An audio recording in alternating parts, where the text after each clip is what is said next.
오늘은 우리 예수님의 정체성이 무엇인가 굉장히 중요한 오늘 말씀인데요.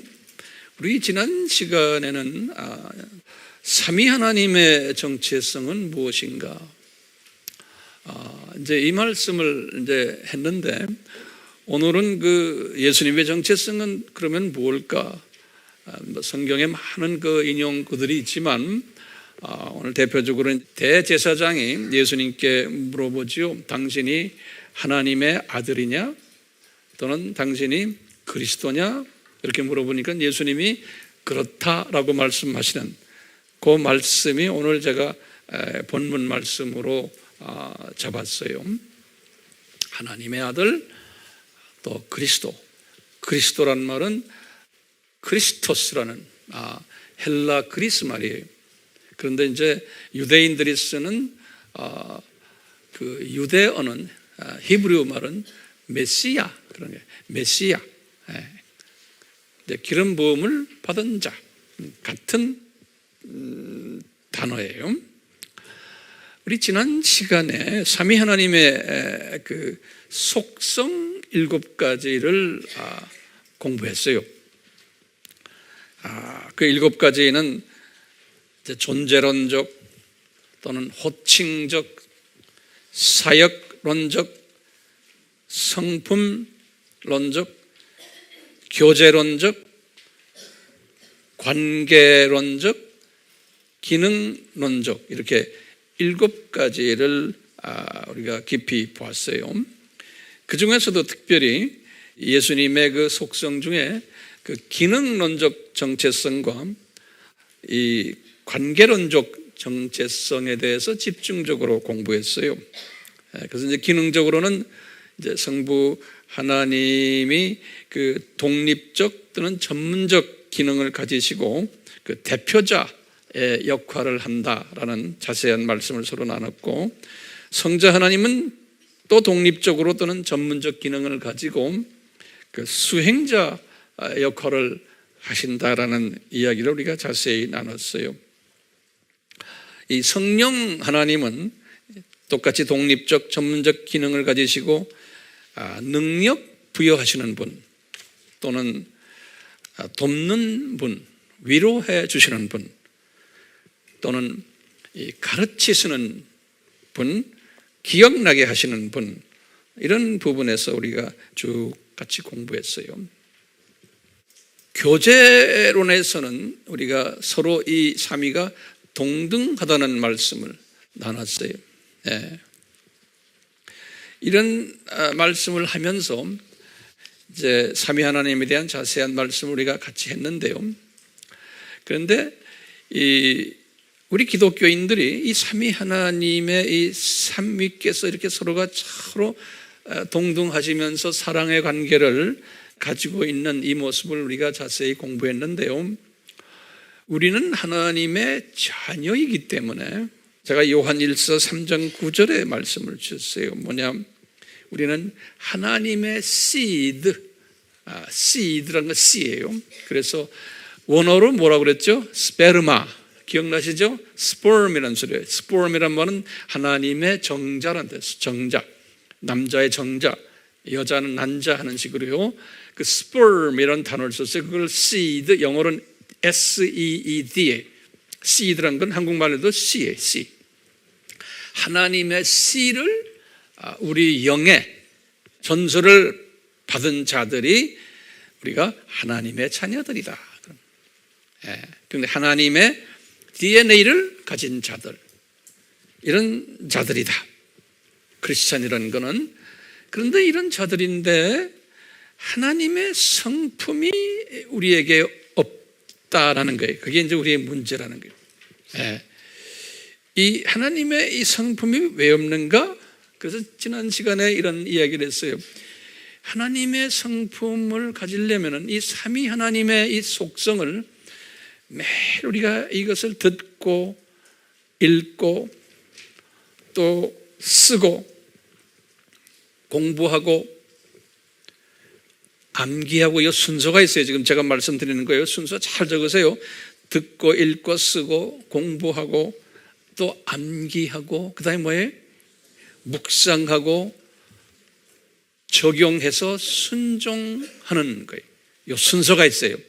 요 삼위 하나님의 요 부분을 이렇게 해서 쭉 해서 공부하고는 적용하고 순종까지 하는, 이럴 때 내 성품이 조금씩 삼위 하나님의 성품으로 성화될 수 있다는 거예요.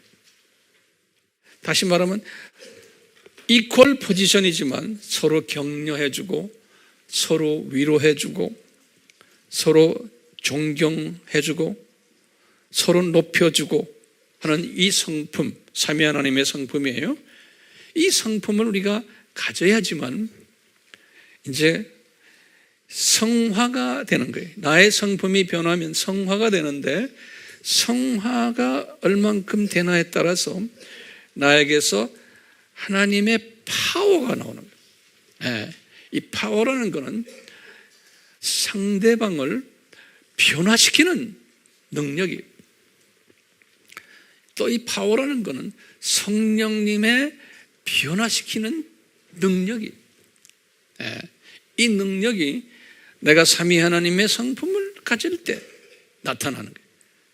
그런데 그렇지 못하고 하나님의 자녀인데도 질투가 많고 미움이 많고 경쟁심이 많고 그냥 개인주의고 이런 사람들은 이 파워가 안 나오는 거예요. 그러니까 우리는 이 사도행전 1장 8절에서 말하는 예수의 증인이 되기 위해서는 이 파워를 가져야 되는데, 이 파워를 가지려면 삼위 하나님의 이 속성을 계속해서 듣고 읽고 또 쓰고 공부하고 암기하고 묵상하고, 그리고는 이것을 내 삶에 적용하고 그리고 순종하고, 이렇게 계속 해야 되는 거예요. 이런 나의 그 성화가 왜 중요하냐면, 이 성화의 정도에 맞춰서 우리가 이제 이 세상을 떠나서 저 세상으로 갈 때 나의 위치가 설정이 되기 때문에 그럽니다. 나의 계급이 설정이 되기 때문에 그래요. 그러니까 내가 거기 가서 어떤 일을 어떻게 했냐가 중요한 게 아니고, 어떤 성품을 가지고 주님을 섬겼냐에 따라서 이렇게 영원 세계에서 나의 위치가 정해진다는 거예요. 자, 이제 우리가 이 삼위 하나님 공부를 지난 시간에 하면서 오늘은 이 삼위 하나님 중에서 이제 한 분의 하나님, 예수 하나님에 대해서 우리가 집중적으로 살펴보려고 그래요. 예수 하나님. 이 삼위 하나님, 삼위께서 우리 피조물인 우리 하나님의 자녀들, 우리 피조물 하면은 사탄의 자녀들은 지금 이거 직접적인 연관을 시키는 것이 아니고요, 하나님의 자녀들에 우리 집중을 하는 거예요. 이 하나님의 자녀들이 이 삼위 하나님과 직접 관계를 맺는가요? 라고 한번 질문을 던져보는 거예요. 우리 하나님의 자녀들이 이 삼위 하나님과 직접 관여를 하는가요? 안 그러면 또 쉬운 말로 인격적인 관계를 맺는가요? 우리가 하나님의 자녀들이라고 질문을 던지면 예스의 노예요. 노죠. 노예요. 삼위 하나님과 직접적인 인격적인 관계를 맺지를 않아요. 우리 하나님의 자녀들이 요거 이제 내가 여기에 대한 논리를 자세하게 설명해 드리려고 그래요. 우리와 직접적인 관계를 맺는 분은 예수 하나님이세요. 자, 이 논리를 오늘 자세히 제가 설명을 해 드릴 거예요. 첫째로요, 이 성부 하나님에 대해서 보시면은, 이 성부 하나님은 요한복음 1장 18절에 이제 요한이 말씀한 걸 보면은 우리 피조물은 성부 하나님을 직접 보거나 대화할 수 없다라고 써 있어요. 이 성경 구절은 꼭 외워두셔야 돼요. 요한복음 1장 몇 절이에요? 18절이에요. 이 성부 하나님은 우리 지난 시간에 우리 공부했지만 기능적으로 대표자 역할을 하시는 분이죠. 예. 그러면 우리는 어떻게 성부 하나님과 교제할 수 있나요? 꼭 누구를 통해서요? 예수 하나님을 통해서요. 예. 예수 하나님을 통해서 성부 하나님과 교제를 해요. 우리 직접 못해요. 그래서 예수 하나님을 바울이 뭐라고 불렀냐면요, 중보자다 그랬어요. 그러면 요 성경 구절도 외우셔야 돼요. 디모데전서 2장 5절이에요.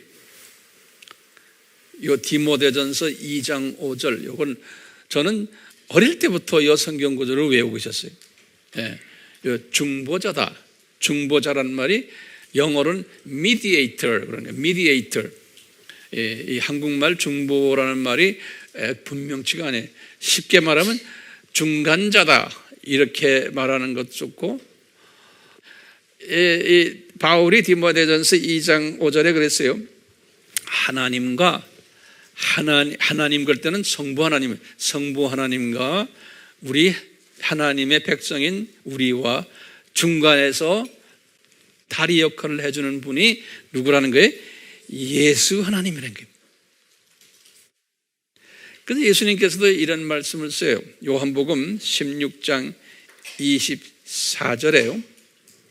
너희들이 예수의 이름을 나의 이름으로 아버지께 구하면 아버지께서 주신다는 거예요. 근데 누구를 통해서? 예수님을 통해서.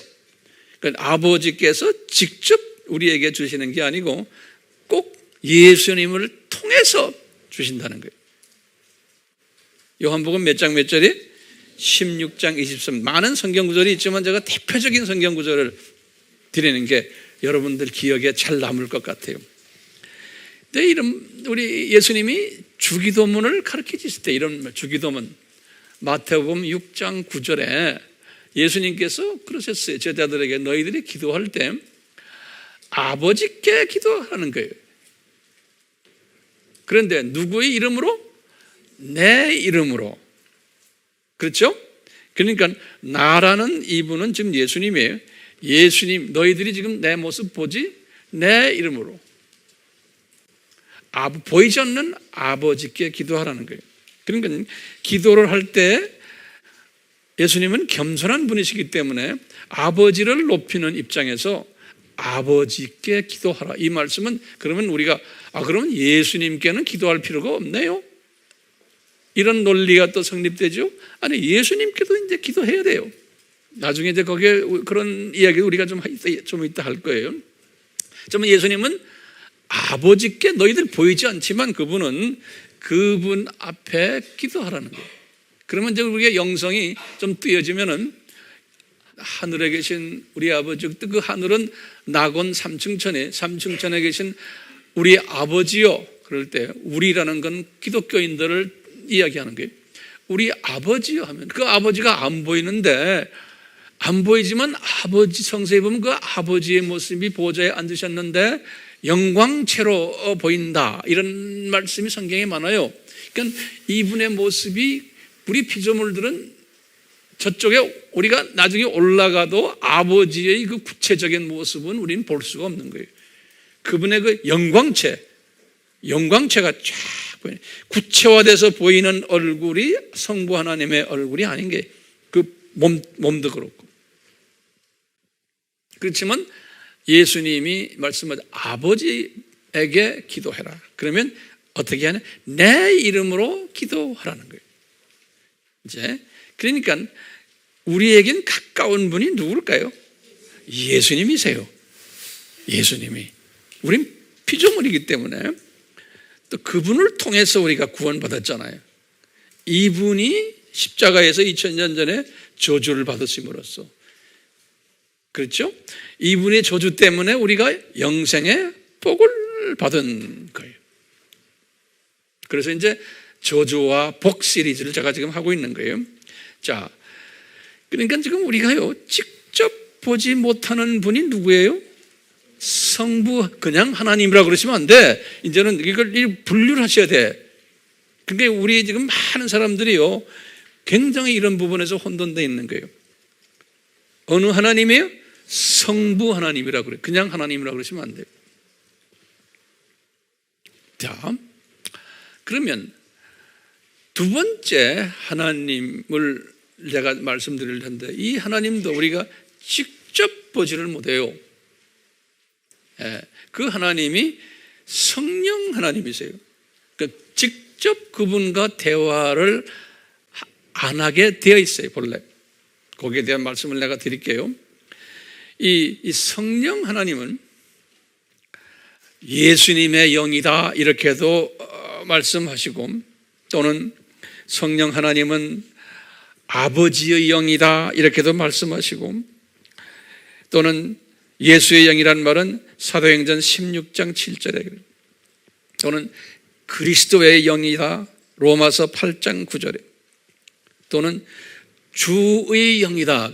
주라는 건 누구예요? 예수님이에요. 항상이에요. 성서에서는요, The Spirit of the Lord, Lord, Spirit of the Lord, Lord란 말은 예수님이에요. 주의 영, 사도행전 5장 9절, 또 사도행전 8장 39절, 또는 아버지의 영이다 그러십니다. 로마서 8장 11절에, 또는 하나님의 영이다. 로마서 8장 9절. 이때 하나님은 성부 하나님과 성령 하나님을 지칭하는 거예요. 이 성령 하나님은 예수님께서 이렇게 말씀하시는 거예요. 요한복음 14장 16절에 중요한 성경 구절들이니까요, 예수님께서 그러는 게 제자들에게, 얘들아, 내가 아버지에게 부탁을 해가지고 너희들에게 보혜사 성령님을 너희들에게 보내주겠다는 거예요. 여기를 딱 보시면은 지금 뭐예요? 성령님이 누구를 통해서 우리에게 오세요? 성부 하나님에게서 발원이 됐는데, 발원이에요, 시작이. 그래서 아버지의 영이라고 그러는 거예요. 그런데 누구를 통해서 우리에게 오신다고요? 예수님을 통해서 오신다는 거예요. 이 예수님이 그러니까 아까 중보자 역할을 하시는 거예요. 그러니까 이 예수님이 중보자 역할을 지금 성부 하나님과 우리 사이에서도 중보자 역할을 하시고, 그 다음에 누구예요? 성령 하나님과 우리 사이에서도 중보자 역할을 하시는 거예요. 이 문제 때문에 교단이 갈라진 것 우리 공부했죠. 1054년 주후 이 로마 카톨릭하고 그리스 정교회가 요 신학 때문에 분리가 된 거예요. 이 로마 카톨릭은 뭘 믿었냐? 예수님의 중보자적인 역할을 믿었어요. 지금 말씀한 요 말씀 그대로 성령 하나님은 성부 하나님의 발언에 의해서 예수님을 통해서 우리에게 오신다라는, 그것을 필리오케라는 말씀 우리 공부했죠? 다시 알아도 다시 적어 놓으세요. 필리오케라고 그러는 거예요. 필리오케란 말은 뭐냐면 라틴 말인데 and from the Son, 그런 소리예요. and from the Son이라는 뜻이 필리오케라는 뜻. 그런데 그리스 정교회는, 이분들은 그 성부에 관한 그 개념이 강해서 예수님을 통하지 않고 성부 하나님에게서 발원돼서 그냥 직접 우리에게 오신다라고 믿는 거예요. 그래서 이 기독교계가 지금도 둘로 갈라져 있는 거예요. 성령님의 발원의 그 이론에 의해서. 그 종교 개혁이 1517년에 일어났잖아요. 종교 개혁이 일어났을 때 이 개신교 프로테스탄트들은 이 필리오케를 그대로 다, 다시 말하면 로마 카톨릭의 교리를 그대로 다 전수받았어요. 우리도 마찬가지. 그런 부분에서 이제 로마 카톨릭이 그 외에도 이제 다른 모든 신학들, 우리가 원치 않은 비성서적인 신학들이 있지만 이 성령님의 발언 신학은 우리와 같은 거예요. 지금도요. 그럴 때마다요, 예수님께서 이랬어요. 성령을 달라고 기도할 때 누구한테 기도를 해요? 우리가요? 예수님이 가르친 건 아버지께 이제 기도하는 거예요. 그러면 누구를 통해서? 예수님을 통해서 온다는 거예요. 그렇기 때문에 우리가 이제 사도행전 1장 8절의 말씀을 우리가 한번 해석을 해보면요, 사도행전 1장 8절 말씀도 너희들이 이제 성령을 받을 터인데 그러면 권능이 생겨서 너희들이 예수 그리스도의 증인이 된다는 말 우리 알잖아요. 그러니까 성령을 받으려면 누구한테 기도해야 돼요? 아버지에게 기도하는데 누구 이름으로? 예수님의 이름으로. 이렇게 성령님. 그러니까 우리가 절대적으로 필요한 분이 누구예요? 예수님인 거예요. 왜요? 이분이 중매 역할을 하시는 분이에요. 누가? 아버지와 우리와의 관계를, 그 다음에 성령님과 우리와의 관계를. 예수님이. 그러면 우리가 이제 질문을 던져보는 거예요. 그러면 성령님은 신약 때만 계셨나? 구약 때는 안 계셨나? 이제 이런 질문들 많이 해요, 사람들이요. 예? 그 사도행전 1장 8절에서 나오는 그 나중에 오순절 다락방 사건, 그때 성령님이 비로소 우리에게 임하셨다라고 생각하는 사람들이 많아요. 그건 아니에요. 예. 이 성령님은 하나님의 영이에요. 삼위의 영이에요.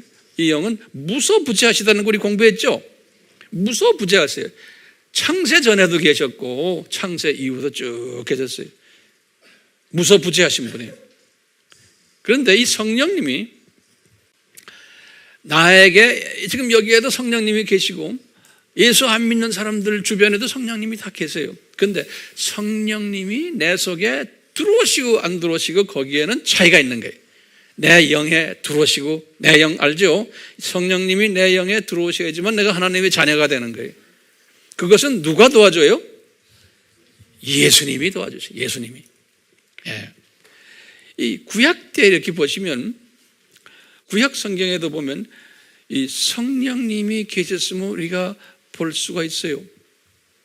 사울의 이야기를 보시면 사무엘상 16장 14절에, 사무엘상 16장 14절에 주의 영이, 주의라는 것은 주의 영이 누굽니까?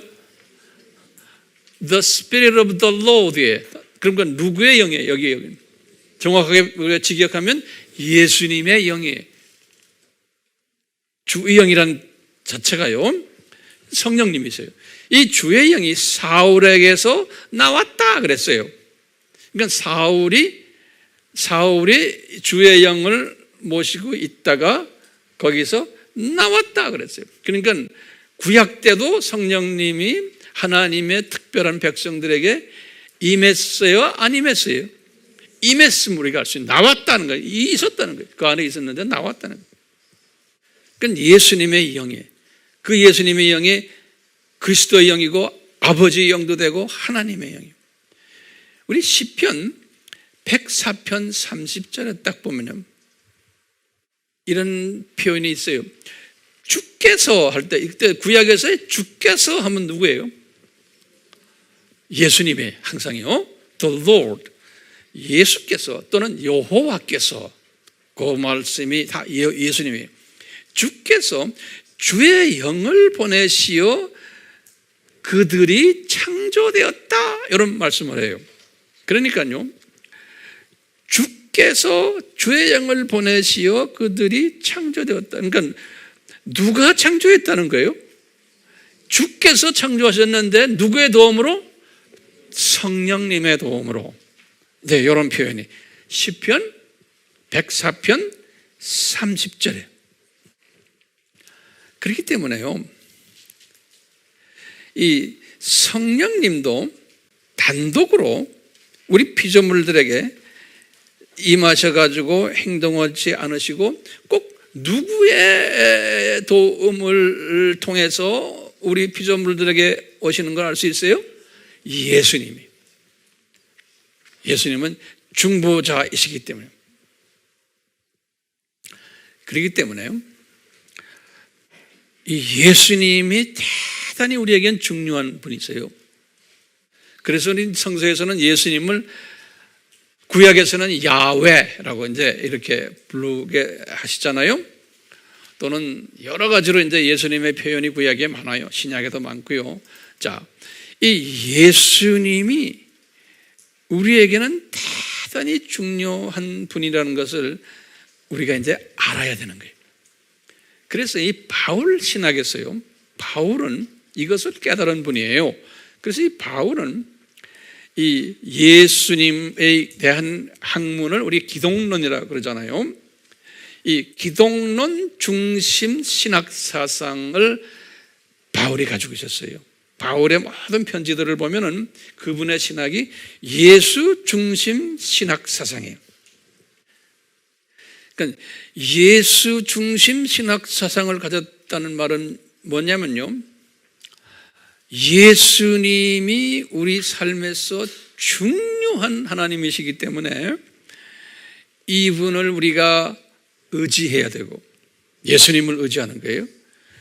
예수님을 존경해야 되고, 또 예수님을 경외해야 되고, 구약에서는 전부 다 fear of the Lord, 이건 예수님을 경외하는 자는 천사를 보내줘서 보호 천사가 너와 함께 한다는 말씀입니다. 다 구약에서도 보면 예수님을 경외하고 예수님을 존경하고 예수님을 의지하고, 예, 이런 말들을 쭉 항상 썼어요. 여호와 하는 것은 예수님의, 알겠죠? 그러니까 이 예수님 중심 사상. 지금 제가 말씀드렸는데 이것이 여러분들이 분명히 안 써 있으면 구약의 여호와는 성부 하나님으로 생각하는 분들 꽤 많아요. 기독교인들 중에서. 제가 각 나라를 제가 여행하면서 보면 목사님들, 신학자들, 이 사상 가진 사람 굉장히 많아요. 그러니까 성경을 풀리지가 않는다는 거예요. 그래서 우리가 이분들에게 이 삼위일체론을 제가 지금 여러분들에게 설명하는 이런 걸 쭉 자세하게 쫙 설명해 주면 그때서야 눈이 뜨는 분들 굉장히 많아요. 예. 오늘도 우리가 좀 예수님에 대해서 집중적으로 공부하다 보면 눈이 띄어질 거예요. 우리가요, 이제 예수님을 통해서 성령님이 우리에게 오신다 그랬죠. 그렇죠? 그러니까 우리가 성령님이 우리에게 오시면은 성령님이 하나님의 말씀이 뭔지를 깨닫게 하는 지혜를 주시는 거예요. 그 성령의 우리 이 지혜. 그래서 이 구약에서도 그래요. 이사야서 11장 2절에, 유명한 장에 이사야서 11장 2절에 주의 영이 너에게 임하면은, 그 주의 영은 누군지 아느냐 그런 거예요. 지혜와 명철의 영이다 그랬어요. 또는 계획하는 것과 능력을 주는 영이다 그랬어요. 이사야가 이 메시지를 받았어요. 주의 영이 어떤 분인가? 또 지식과 주를 경외하는 영이다. 예, 예수님을 경외하는 마음도. 그러니까 이 주의 영을 받는데 누구를 통해서 받아요? 예수님을 통해서 주의 영을 우리가 받는 거예요. 은혜 그냥 직접 받는 게 아니에요. 예수님을 통해서 주의 영을 받는 거예요. 그러면 성경 구절 어디에 나와요? 우리 아까 봤죠? 예수님이 아버지께 예수님 부탁해서 성령님을 너희들에게 주시겠다 그랬죠? 그러니까 아버지를 우리가 볼 수가 없어요. 근데 아버지에게 우리가 부탁을 하면 꼭 누구를 통해서 누구의 이름으로 부탁해야 돼요? 예수님의 이름으로. 그러면 예수님께서 자기의 영이에요. 또 아버지의 영이에요. 그 영을 받아가지고 우리한테 주시겠다는 거예요. 그러니까 누가 중요해요? 다 중요하지만 그 중에 정말 나에게 도움을 주는 분은 누구예요? 예수님인 거예요. 예수님. 그래서 우리는 예수 믿는 사람들이다 그러지, 성령 믿는 사람들은 말 써요. 성부 믿는 사람들이에요. 여러분 다 믿어요. 그렇지만 구체적으로 삼위 하나님 중에서 내가 가장 의지하고 믿는 분이 누구예요? 직접적으로 나에게 도움 주시는 분이 누구예요? 예수 하나님이신 거예요. 그렇기 때문에요, 우리가 이제 이 예수님을 통해서 성령님이 나에게 딱 들어오시면은 내가 인격이 이제 변하기 시작하는 거예요. 인격이 변하면 예수님을 닮는 인격이 형성이 되는 거예요. 그래서 이제 제가 이제 다음 시간, 이 두 번 주일을 여기에 대한 또 말씀을 좀 할 것 같은데요. 인격이 변해서 예수를 닮는 사람이 되는 것이 성화되는 거라고 아까 봤죠. 성화된다는 말은 다른 말로 표현하면 성령 충만해진다는 말이나 같은 말이에요. 말씀 충만, 성령 충만. 우리가 이제 성령 충만하는데 이 성령 충만되는 사람이, 이 성령 충만이 되면 그제서야 그 다음에 수직 계명을 내가 할 수가 있는 거예요. 순서가 그래요. 그리고는 수평 계명을 할 수가 있어요. 이 전제가 없으면 안 돼요. 그러면 그 다음에 뭐예요? 지상 사명을 할 수가 있는 거예요. 그러니까 이런 순서가 꼭 필요한 거예요. 자, 그러면요, 우리가요 이렇게 성령 충만해져서 수직계명, 수평계명, 지상사명을 할 수 있는 사람이 되려면은 무엇부터 시작해야 될 것 같아요? 어디서부터 시작해요? 예수님께 부탁해가지고 우리가 성령을 받아야 되죠. 그렇죠? 예수님께 부탁했어요. 그러니까요, 성령을 받아야지만 성령 충만해지고 수직계명, 수평계명, 지상사명을 할 수 있어요. 이 순서 지금 기억 잘하세요. 그렇기 때문에 이런 사람이 되려면 내가 수직계명 잘 지키고 우상 안 섬기고 수평계명 잘하고 전도 잘하고 선교 잘하려면 전제 조건이 뭘까요? 성령 충만해야 되죠. 그렇죠? 그럼 성령 충만하기 위한 전제 조건이 뭐예요? 예? 누구 정체성이에요?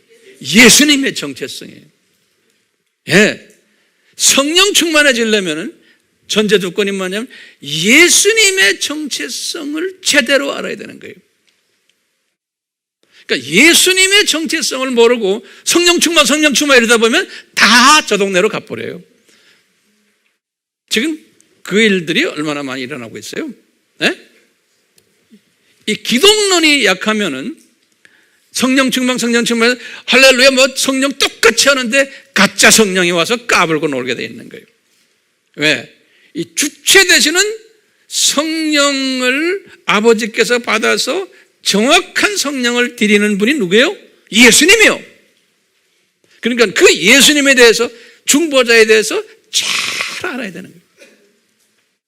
그거 모르고서 성령 충만 하다가 보면 문제가 생겨요. 그러니까 우리 오순절 때도 이분들이 그 성령을 받건 즉시로 기독론 공부부터 먼저 시작한 거예요. 성서 공부가 뭡니까? 기독론 공부. 예수가 누구냐? 그러니까 이 성서 공부가요, 예수님의 기독론 공부를 안 하고 성경 공부하다 보면 다 대부분이 다 딴 데 가게 돼 있어요. 비성서적이 돼버리는 거예요. 그래서 우리 AMI는 이 기독론에 얼마나 우리가 신경 많이 쓰고 시간 많이 보내고 공부를 얼마나 합니까? 그래도 끝이 없죠. 네.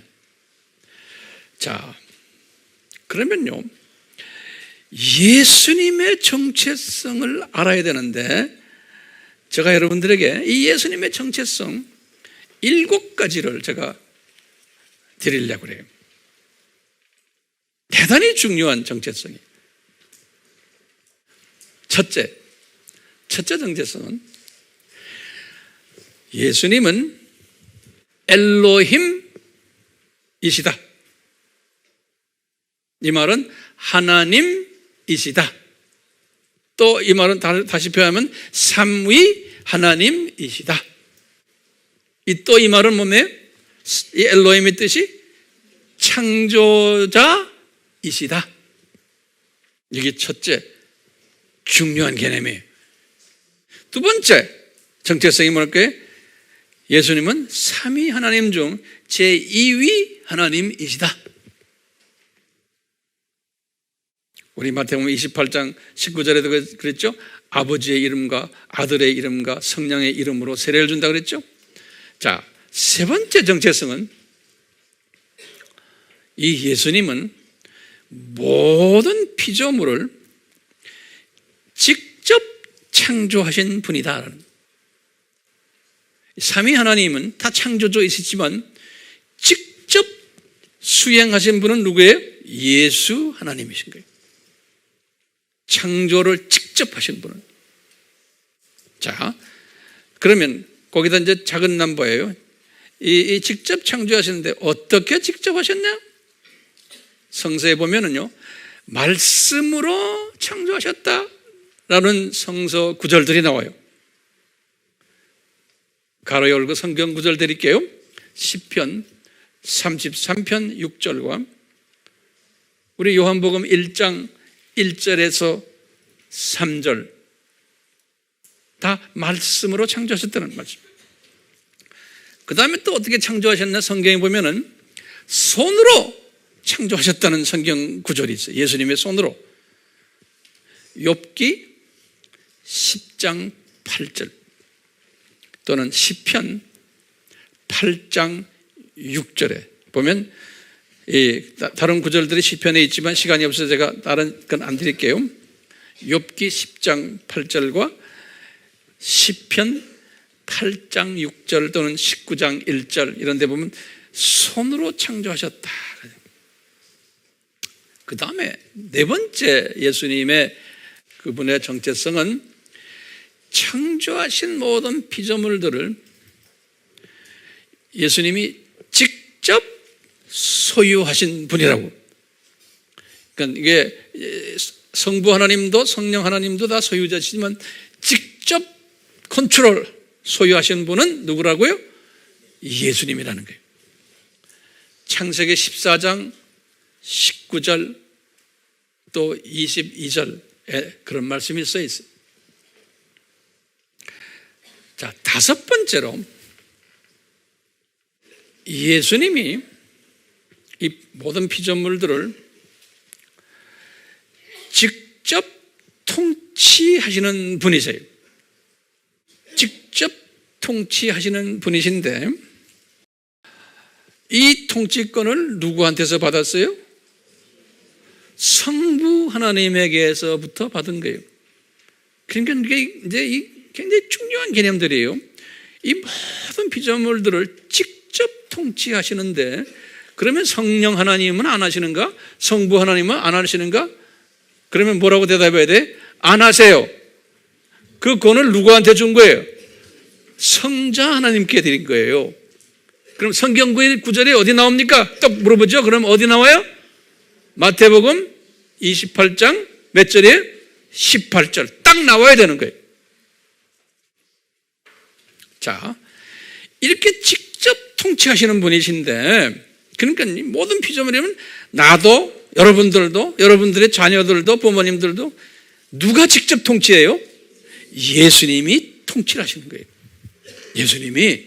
그렇기 때문에 우리가 누구한테 잘 보여야 돼요? 예수님께 잘 보여야 되는 거예요. 지금 이 공간에 지금 누가 와 계세요? 예수님이 와서 딱 계신 거예요. 왜? 통치자기 때문에. 좀 있으면 제가 이제 거기에 대한 자세한 이야기 또 나올 거예요. 그러니까 지금 내가 오늘 말씀드리는 이 부분을 예수님을 매일 묵상하셔야 돼요. 저는 매일 묵상해요. 제가 평소에 이렇게 묵상하는 것들을 정리해서 여러분들에게 지금 말씀드리는 거예요. 네. 이 묵상을 하면은 성령님이 충만해져야 안 돼요. 성령님이 충만해지는 건요, 그냥 소리 지르고 만세삼청하고 무슨 삼청하고는 주여 주여 하고 다시 이렇게 해서 되는 게 아니요. 성서에서 어디 그렇게 하라고 그랬어요? 에?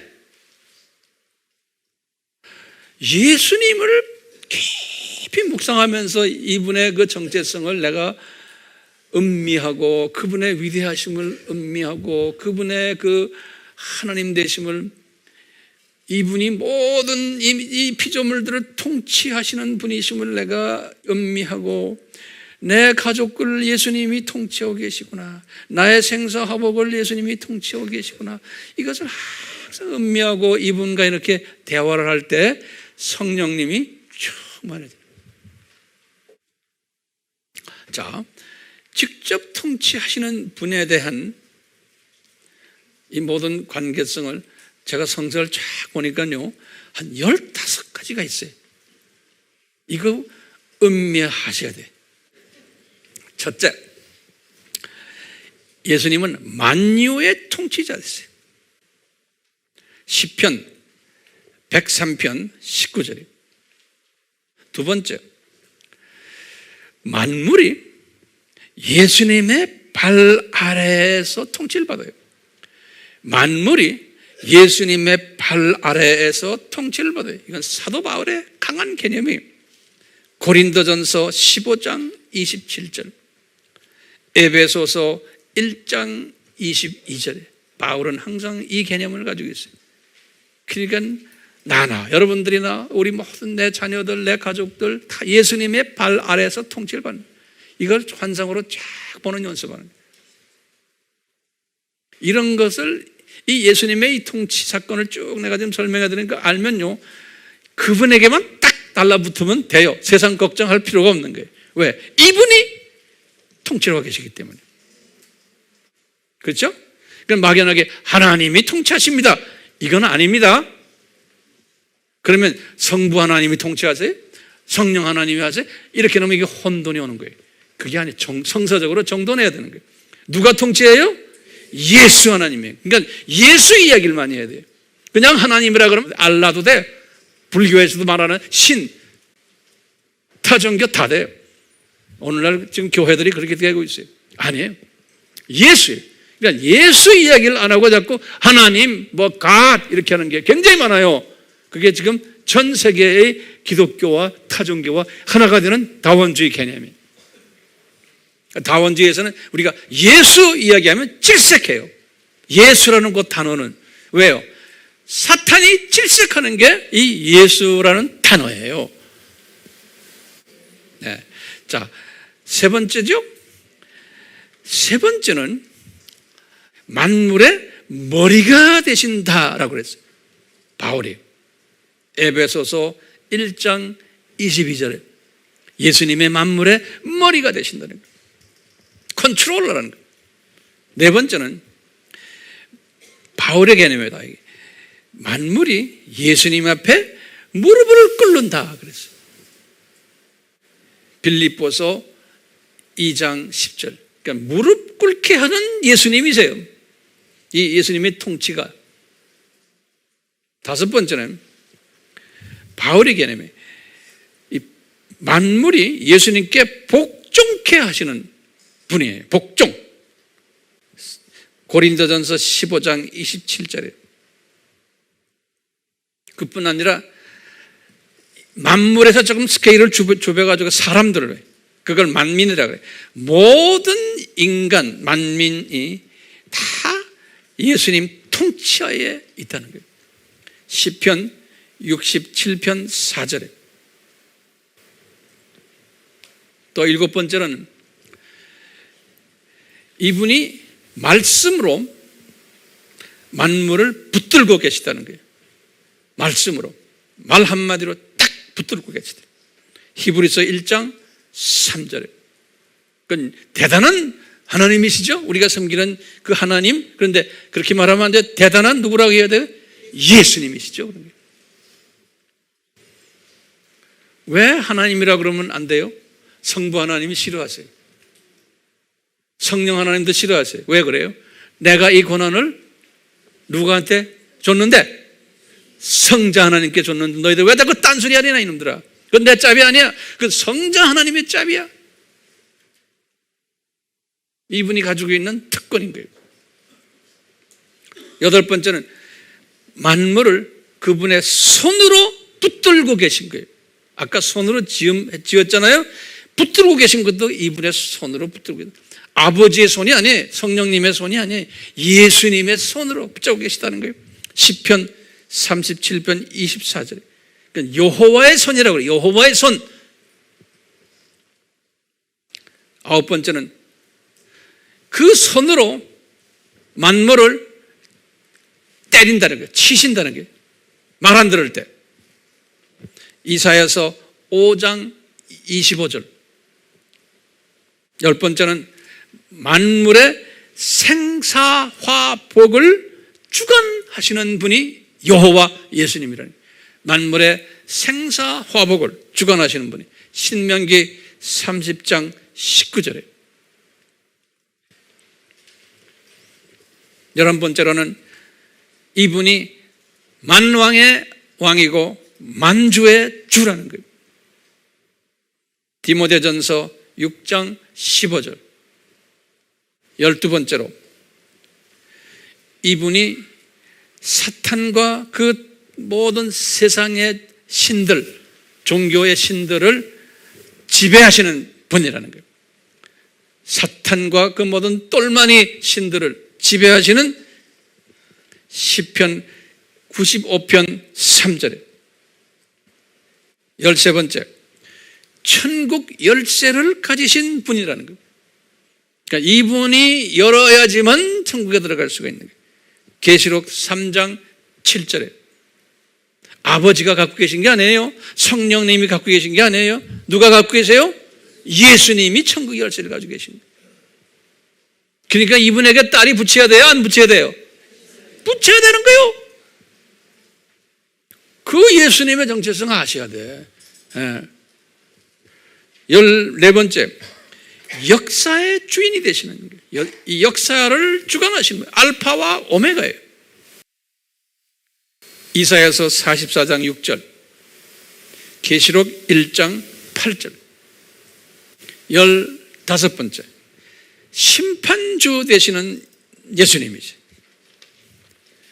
요한복음 5장 27절에. 여러분들, 제가 지금 예수님의 정체성을 크게 제일 처음에 뭐였어요? 엘로힘. 두 번째는 제2위 되시는 분, 기억나시죠? 세 번째는 직접 창조하신 분, 그렇죠? 네 번째는 뭐예요? 직접 소유하신 분. 다섯 번째는 뭐예요? 직접 통치를 하시는 분. 그 통치 안에 지금 내가 몇 가지를 드렸어요? 15가지를 드린 거예요. 됐어요? 그럼 여섯 번째는 뭐냐면 이 예수님이 예정된 하나님의 자녀들을 향한 저주와 복을 주시는 주체되는 분이에요. 하나님의 자녀들에게 저주를 주셨다가 또 이분이 복을 다시 회복시켜주는 이 여기에 주체 되시는 분이 예수 하나님이신 거예요. 이 말 이해되세요? 되죠? 그 다음에 7번째는 예수님이 어떤 분이시냐면 창조 목적 훈련 학교의 교장 선생님이신 거예요. 우리 창조 목적 훈련 학교 공부 많이 했죠? 예? 우리가 몇 가지 창조 목적 학교요. 예, 이 학교의 육하 원칙을 제가 한번 만들어 봤어요. 육하 원칙이라는 거예요. 그러면요, 이 교장 선생님에 대해서 우리가 한번 초점을 맞춰보는 거예요. 교장 선생님을 어떻게 육가 원칙에 의해서 육하라고 그러죠. 첫 번째, 제가 영어로는 이렇게 하면 돼요. Who is it? 누구냐 이게? 그분이 그 교장이 누구냐? 그럼 뭐라고 그래요?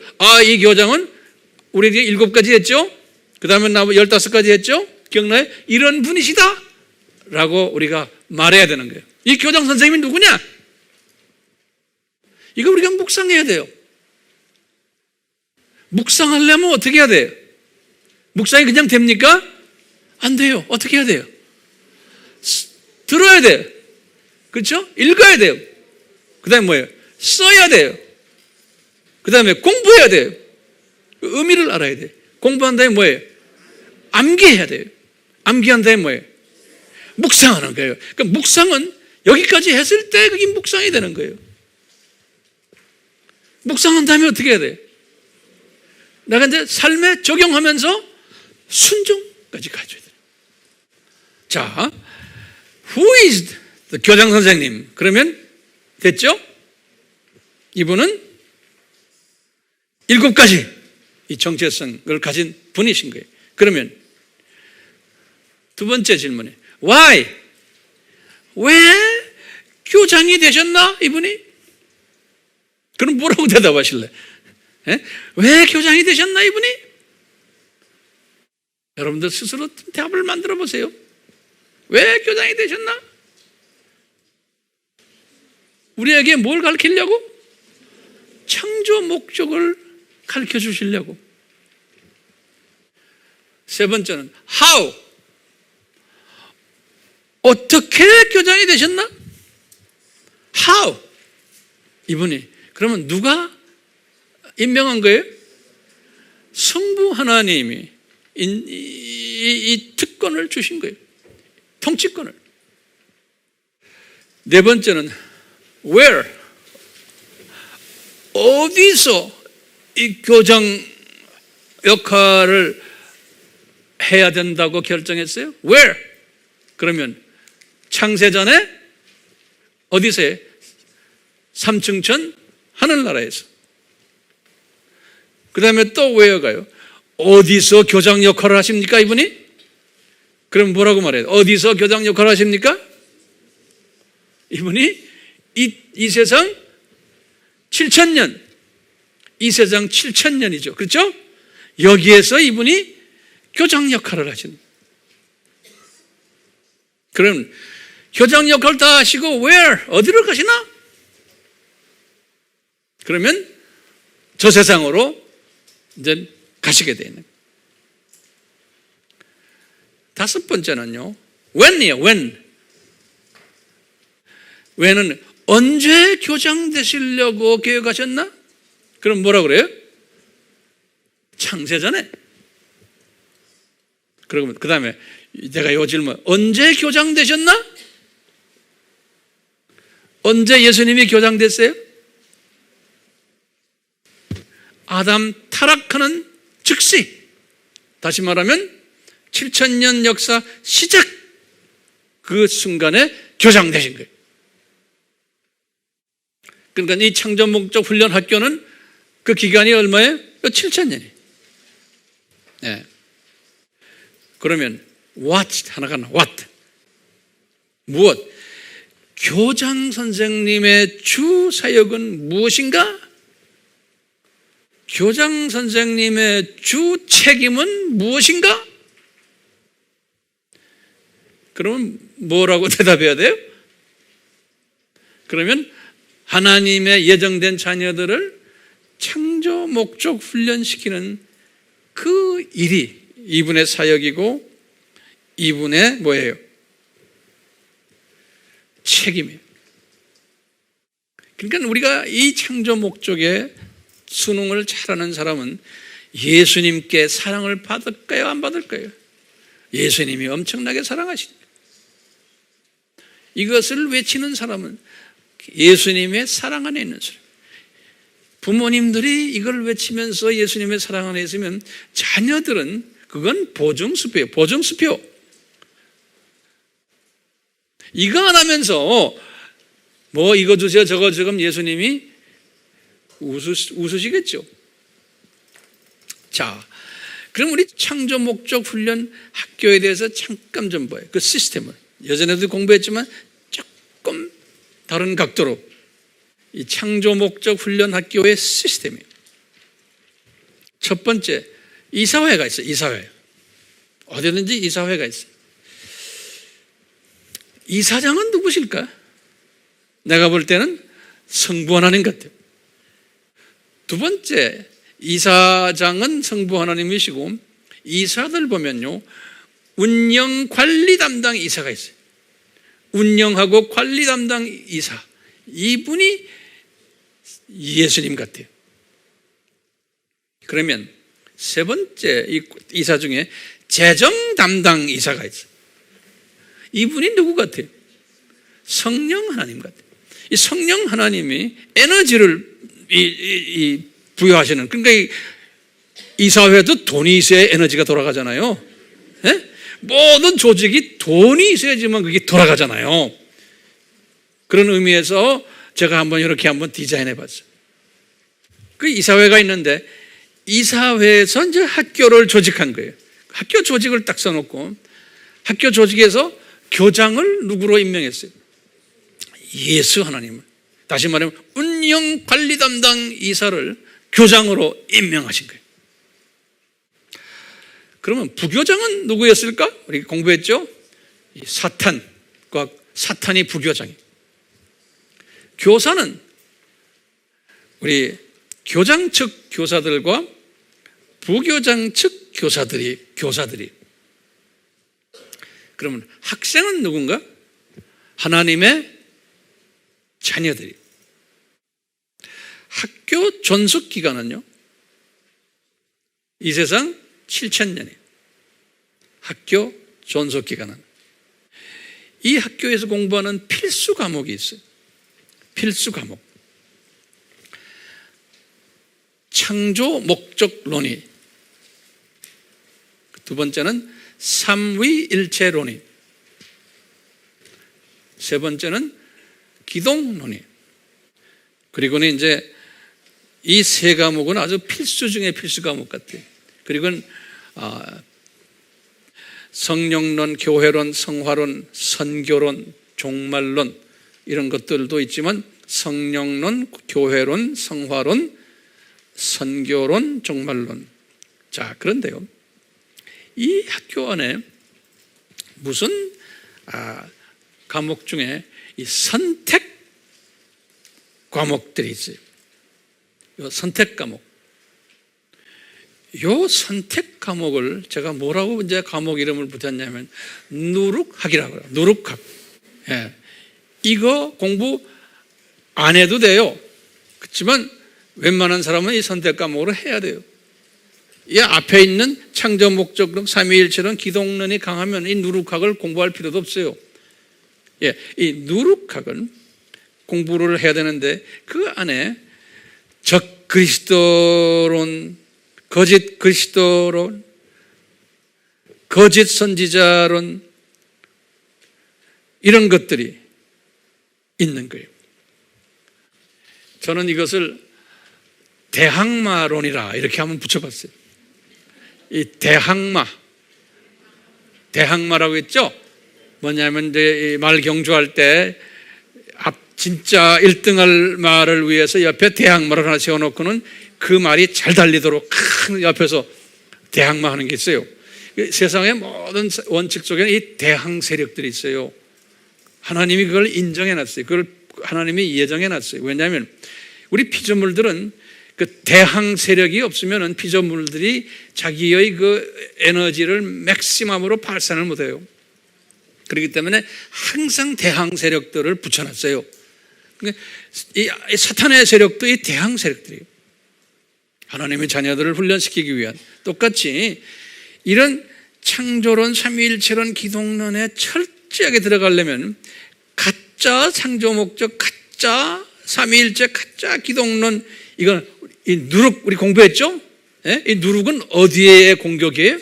누룩은 다 여기 지금 창조 목적, 삼위일체, 기동론에 대한 공격을 하도록 하나님께서 딱 허락을 하시고 계획을 짜서 기독교 400년 동안 이거 했고, 그 다음에 1000년 동안 또 이거 했고, 마지막 종교개혁부터 지금까지 이 누룩이 대항마가, 엄청난 큰 대항마가 나타날 것을 다 가르쳐 줬잖아요. 오늘날 제일 큰 대항마 이름이 뭐예요? 종교 다원주의 대항마가 있는 거예요. 다 이게 어디에다 대항마가 이 예수 그리스도의 정체성과 삼위일체 정체성의 대항마들을 만들어 놓은 거예요. 이런 공부를 하도록 한 거예요. 그 다음에 이 학교의 특색 중에 졸업이에요. 우리 하나님의 자녀들이 언제 졸업해요? 죽을 때 졸업하는 거예요.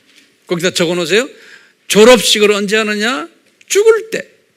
고작해야 100년 사는 거예요. 우리가 이 세상에서 7,000년 중에 거의 100년 사는, 그럴 때 졸업해요.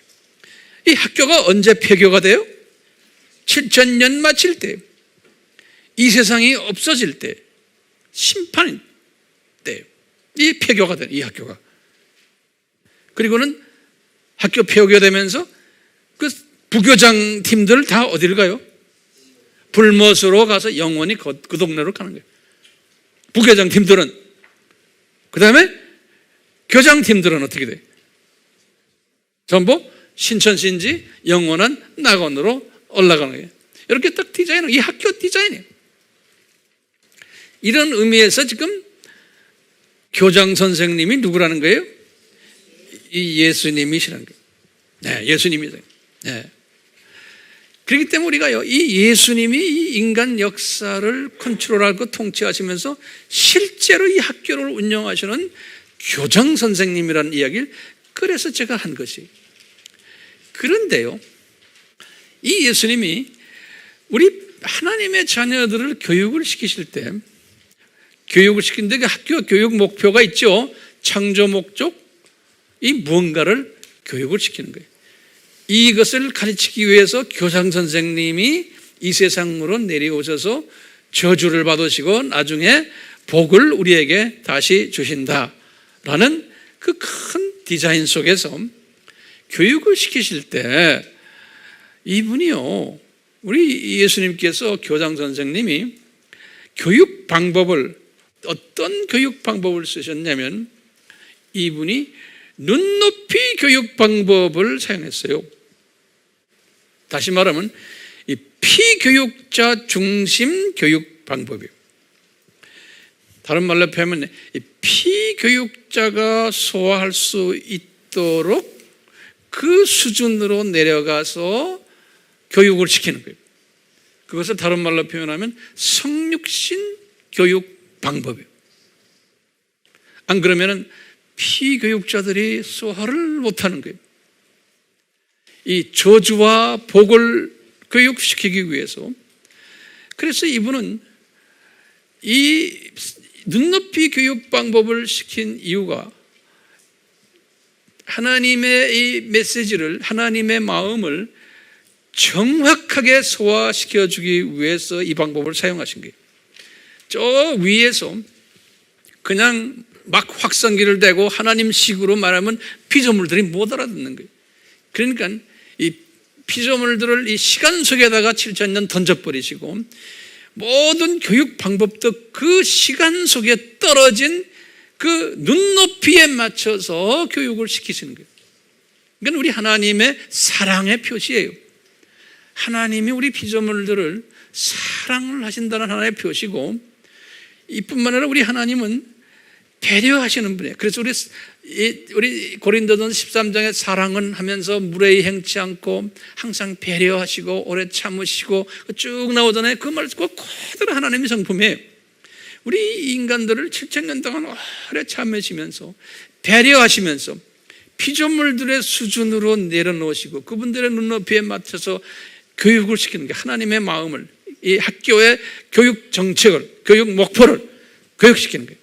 그래가지고 처음에 7,000년 중에 4,000년을 구약기간으로 만들어가지고 이제는 예수님이 이 세상에 내려오셔서 피를 흘리셔서 십자가에서 저주받으실 것을 4,000년 동안 가르쳐 주시는 거예요. 그래서 양을 잡아라. 그래서 너희 양 잡아서 그 피에 의해서 너희들이 제사를 드림으로 너희들이 죄가 사함받는다. 나중에 보니까 그 양이 나다. 예수님이 그러시는 거예요. 이 4,000년 동안 이 양 죽이는 연습을 하는 거예요. 그래서 제사. 그러니까 구약은 그랬어요. 신약에서 바울에게도 그랬어요. 이것은 진짜가 오시는 예수님이 진짜인데 실체가 본질이 오시는 그림자다, 또는 모형이다, 또는 거울이다, 또는 예표다, 또는 상징이다, 이런 식으로 우리에게 설명을 하는 거예요. 이게 눈높이로 이렇게 쫙 설명하는 거예요. 그림자다, 모형이다, 거울이다, 예표다, 상징이다. 성경의 구절에 보면은 로마서 5장 14절에는 예표란 말을 썼고, 히브리서 8장 5절에는 그림자, 모형 이런 표현을 썼고, 히브리서 9장 9절에는 상징이라는 표현을 다 썼어요. 그래가지고는 4,000년 동안 우리 공부했죠. 하나님의 구원 계획을 가죽옷의 어린 양, 아벨의 어린 양, 쭉쭉쭉쭉 어린 양 나오는 게 있잖아요. 그러다가 나중에 실제 어린 양은 저분이다. 요한복음 1장 29절에 세례 요한이 이분을 딱 보곤 이 세상 죄를 지고 가는 하나님의 어린 양이 저분이시구나. 이 4,000년 동안 쫙 그림자로 보여주시다가, 그러면서 이 4,000년 동안 예수님이 자기가 이 피조물들에게 자기의 정체성을 알려주기 위해서 자기의 이름을요, 아까 우리 봤지만 삼위 하나님이신데 하나님이시면서도 이분이 자기 이름을 여러 모양으로 아주 인간들에게 이해가 되게끔 하기 위한 이름으로 눈높이 교육 방법을 사용해서 그 자기 이름까지도 다 변경을 시키세요. 재조정을 하세요. 거기다 좀 적어보세요. 구약에 나오는 예수님의 이름들이 있어요. 상황에 맞춰서, 그 당시에 이 상황에 맞춰서, 듣는 분들의 수준에 맞춰서 자기 이름이 뭐라고 가르쳐 주는 거예요. 그러면서 나는 여호와 하나님이다, 창세기 2장 4절에. 나는 멜기세덱이다, 사람의 모습으로 봐서, 창세기 14장 8절에. 나는 반석이다, 출애굽기 17장 6절에. 나는 준비하는 하나님이다, 여호와 이레다, 22장 14절에. 창세기 여호와 니시다, 승리하시는, 출애굽기 17장 15절에. 여호와 샬롬이다, 사사기 6장 24절에. 나는 전능하신 하나님이다, 출애굽기 6장 3절에. 나는 목자다, 시편 23장 1절에. 나는 피난처와 요새다, 시편 144편 2절에. 나는 샤론에 수선하다, 골짜기에 백합하다, 아가서 2장 1절에. 나는 임마누엘이다, 이사야서 7장 14절에. 나는 거치는 돌과 걸리는 반석이다, 거치는 돌과 걸리는 반석이다, 이사야서 8장 14절에. 나는 만군의 여호와다, 이사야서 1장 9절에. 나는 구속자다, 구원자다, 이사야서 43장 14절에. 나는 알파와 오메가다, 이사야서 44장 6절에. 나는 이스라엘의 왕인 여호와다, 이사야서 44장 6절에. 나는 속건 제물이다, 이사야서 53장 10절에. 나는 감람나무다, 호세아서 14장 6절에. 나는 구원을 베푸시는 전능자다, 구원을 베푸시는 전능자다, 스바냐 3장 17절에. 이렇게 해서 구약에서 4,000년 동안 이 눈높이 교육 방법으로 하신 후에요, 신약 3,000년에 이 교육 방법을 좀 바꾸시는 거예요. 그렇지만 아직도 눈높이 교육으로 하시는 거예요. 신약 시작은 예수님이 저주를 받으시고 십자가에서 죽으신 거예요.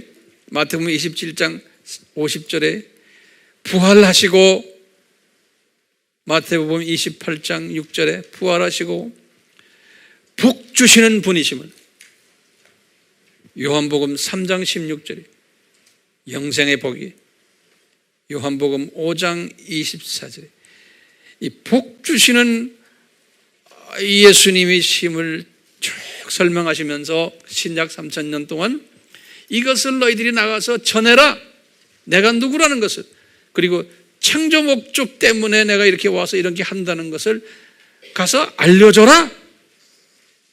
그랬으면서 이분이 신약의 수준에 맞는 이분의 이름을 또 주시는 거예요.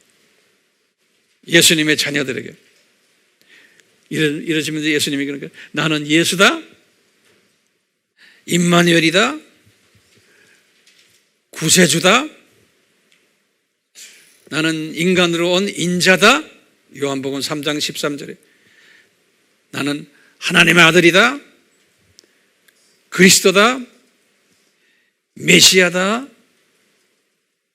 주다, 선한 목자다, 요한복음 10장 11절에 나는 참 포도나무다, 요한복음 15장 1절에 나는 알페와 오메가다, 계시록 1장 8절에 이분이 이렇게 하시면서요, 이 33년 동안 인간이 되셔가지고, 그 인간이 되셔가지고 이분이 이 교육을 위해서 오셨다는 것을, 또 이 교육을 위해서 인간이 되셔서 십자가에서 죽으시고 저주받으시고 복을 주실 것을 쫙 베푸는 이야기가 신약 이야기.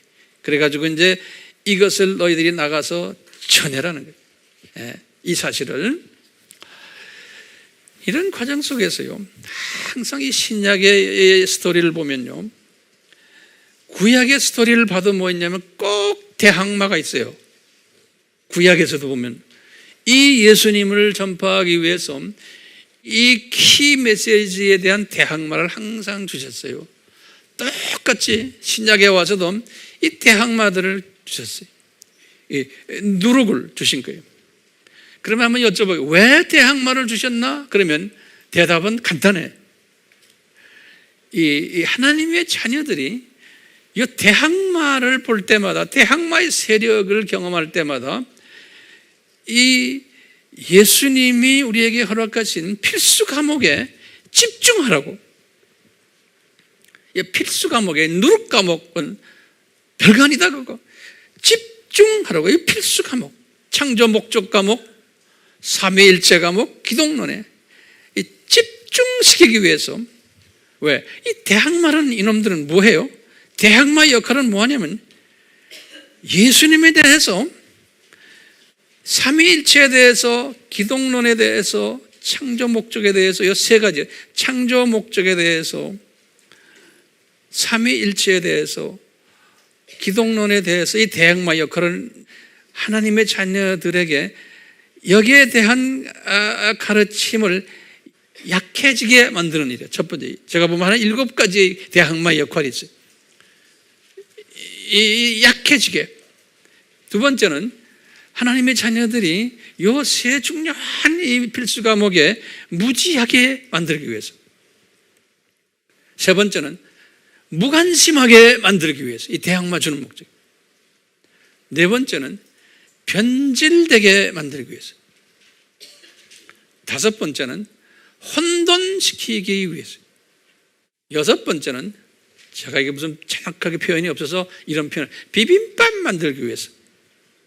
비빔밥 안에 막 섞여져 있는 거예요. 네? 일곱 번째는 그래서 나중에 부인까지 하게, 부인하도록. 이런 크리스찬들을 만들기 위해서. 그러니까 복 있는 크리스찬은 어떤 크리스찬들이에요? 이런 사실을 알고는, 이 대항마들은 이게 가짜들이다라는 걸 알고 진짜 말에 초점을 맞추는 분들이에요. 그런데 어떤 때는 하나님의 자녀들 중에 이 대항마의 가르침에 홀딱 빠져가지고 대항마 가르침에서 헤어나지를 못하는 그럴 때 예수님이 보내신 성령님이 함께 하시겠어요? 함께 안 하세요. 그게 심해지면은 다원주의까지 가는 거예요. 예? 그렇기 때문에 이 부분에 우리는 상당히 정신을 바짝 차려야 돼요. 오늘날은 특히 이 종교 다원주의가 엄청나게 지금 덤벼들기 때문에 큰 대항마가 있기 때문에요. 이 대항마가 있을 때마다 우리는 감사해야 되는 거예요. 다원주의가 지금 오늘날 이렇게 득세하는 것은 우리가 감사해야 되는 거예요. 왜 그래요? 이건 있을 것을 예수님이 다 예언하셨잖아요. 그러니까 우리가 이거 예언하신 걸 다 알고 이 대항마가 어떤 놈들이라는 걸 우리가 딱 알기 때문에 이제는 감사해야 되는 거예요. 왜? 진짜 말에 초점을 맞춰라고 이 대항마들을 우리에게 주셨구나. 이제 거기에서만 머무르면 되는 게 아니에요. 진짜 말에 우리가 더 초점을 맞춰야 되고, 그 다음에 이것을 다 외워야 되고, 이것을 내가 묵상해야 되고 적용해야 되고, 그러면서 그 다음에 뭐 해야 돼요? 그 다음에 그걸로 끝나면 안 되죠. 내 민족과 타 민족에게 이것을 나눠줘야 되는 거예요. 이 진리를. 그래서 우리는 지금 타 민족 하기가 힘들잖아요. 언어가 안 되니까. 언어가 되는 조선족들, 일본 교포들, 소련 교포들, 또 이제 우리 NK들, 이분들은 우리의 이 대상들이에요. 그래서 지금 우리가 지금 이 사역에 집중하는 거예요. 이렇게 배워가지고 여러분들 그냥 여기에 머무르지 마시고 이제는 직접 간접으로 이런 데 잘 안 되면 물질로도 기도로도 얼마든지 이 사역에 우리가 참여할 수 있잖아요. 그렇기 때문에 하나님께서는 우리에게 이런 사역을 하도록 모든 걸 다 허락해 주셨어요. 지금 이런 걸 딱 보면서 오늘날 지금 우리 남북대화 문제도 그렇고 싱가포르의 정상회담 이런 걸 다 이렇게 보면서 지금은 주님이 우리 민족을 높이시는구나. 왜 우리 민족이 이 예수 그리스도의 정체성을 외치는 특별한 민족임을 주님이 이미 다 디자인하셨고 우리가 지금 그걸 하고 있어요. 그렇기 때문에 이 대항마들이 주변에 많지만 그렇지만 그 대항마에 대한 겁을 내시면 안 되고 이 역사의 주권자 되시고 주관자 되신 예수님이 우리 민족을 이 마지막 때의 추수 민족으로 쓰시기 위해서 그동안 이 북쪽에 있는 우리 크리스천 형제들이 자매들이 하늘에 미리 떨어져서 우리 남쪽이 이 선교의 일을 하도록 하늘에 미리 떨어져 죽은 쪽에 우리 민족이 그래서 이 그분들 때문에 남쪽이 여러 가지로 이제 문제도 있지만 하나님이 우리에게 긍휼을 베풀어서 우리를 이렇게 사용하셨는데 이제 때가 되니까 주님이 이제는 됐다. 이제는 남북이 하나가 돼서 이제는 이 마지막 추수 일에 너희들이 힘을 써서 같이 해라 라는 메시지로 저는 보고 있어요. 자, 이런 예수님에 대한 이런 모든 정체성을 이 모든 크리스찬들이 수용할 수 있는 게 아니에요. 예수님이 분명히 말씀하셨어요. 뭐라고 그러냐면요. 제자들에게 우리 마태복음 13장에 항상 예수님께서 하신 말씀 우리 비유의 말씀 아시죠? 하나님의 자녀들이지만 보아도 보지 못하고 들어도 듣지 못하는 하나님의 자녀들이 많다는 거예요. 마태복음 13장 13절에 우리가 지금 예수 그리스도의 정체성을 이렇게 외쳐도 듣기만 하지 이것이 소화가 안 되는 사람 상당히 많은 거예요. 하나님의 자녀들 중에서. 근데 우리는 그런 분들이 아니잖아요. 그러면서 예수님이 그랬어요.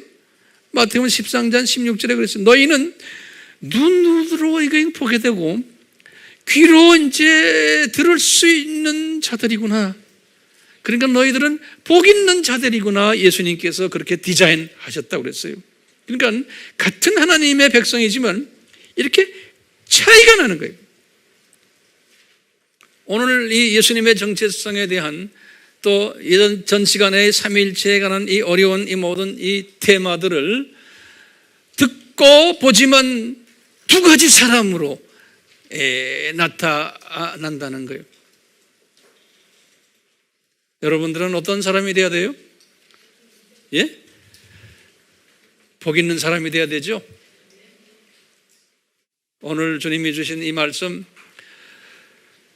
받았으니까 복 있는 사람이 되려면 성령님께서 어떻게 역사하시냐면 이 말씀을 듣고 또 읽고 노트 정리하게 하시고 성령님이 이끄세요. 어떤 분은 노트 정리까지 해놓고 집어 던지는 사람이 있어요. 그 다음부터 쳐다도 안 보여. 그 사람은 아닌 거예요. 머리로만 듣고는 알았어 이걸로 끝나면 안 되는 거예요. 예. 복 있는 사람은 거기에서 한 단계 업그레이드 된다는 거예요. 그런데 공부만 해서는 또 안 되죠. 그 다음에 뭐예요? 암기를 해야 돼요. 암기하는 가장 좋은 방법은 자꾸 말하면서 가르치는 거예요. 나누는 거 사람이. 그러다 보면 이제 암기가 되면은 그 다음에 어떻게 해야 돼요? 묵상. 이 묵상하면 어떻게 돼요? 이 정체성을 묵상하면 성령님이 막 나를 충만케 하죠. 왜? 성령님은 예수님에 의해서 성령님이 나에게 오시도록 디자인하신 거예요. 그러니까 예수님을 만족시키면, 예수님이 나를 통해서 기쁨을 받으시면 성령님도 같이 기쁘셔서 나를 충만케 해주죠. 성령님이 와서 충만케 되면 어떻게 돼요? 이분이 지혜를 나에게 주시는 거예요. 성령님의 은사들이 지혜의 은사, 지식의 은사, 믿음의 은사, 이걸 히브리서 11장에 믿음의 은사를 쫙 주신다. 영분별의 은사, 방언 통역하는 은사, 예언의 은사, 이런 모든 것들을 다 주시는 거예요. 그러니까 시작이 어디예요? 예수 그리스도의 정체성을 내가 항상 묵상하며 그분과 내가 인격적인 대화를 하면은 자동적으로 성령님이 나를 충만케, 성령님이 충만해 주십니다. 성령님이 충만해 주시니까 나의 영의 눈이 더 크게 떠지는 거예요. 깊어지고 높아지고 넓어지고 길어지고. 그러니까 자, 성령님이 우리에게 이런 역사를 하실 때는 우리가 누구에게 초점을 맞춰야 된다고요? 예수님에게. 예수님의 초점을 어떻게 맞춰요? 오늘 배우신 예수님의 정체성을 다 외우셔야 돼요. 그리고 공부하시고 묵상하시고 그걸 삶에 적용하시는. 그래서 예수님께서 구약에서 너희들 내가 눈높이로 가르쳐주지 않았느냐. 내 이름, 창조주의 이름이 그냥 어떤 때 보면 우리가 내 이름도 가지기 싫은, 내가 어떻게 백합화요? 예? 내가 어떻게 거친 돌이요? 누가 날 보고 황 목사님 거친 돌이야 그럼 기분 좋아요? 안 좋죠? 여러분들도 안 좋잖아요. 근데 창조주가 그런 이름으로 쫙 우리에게 보여주신 거예요. 그분의 그 위대한 이름, 그 이름만 부르면은 삼위 하나님이 마음을 움직이는 이름인데, 그 이름 때문에 우리가 영생을 소유하는 엄청난 이름인데, 우리를 배려하시고 사랑하시기 위해서 그런 모든 잡다한 이름들을 우리에게 주실 만큼 사랑을 베푸신 그 예수님, 이분 우리가 의지해야죠. 이분 존경해야죠. 이분 우리가 경외해야 되는 거예요. 경외라는 말은 fear. 그래서 fear of the Lord. 그래서 구약에서는 항상 하나님을, 여호와를 경외하는 자는, 그러니까 경외라는 그 뜻이 무서워서 이러는 게 아니고요, 존경하면서 이분의 통치권에 내가 무릎을 꿇는 거예요.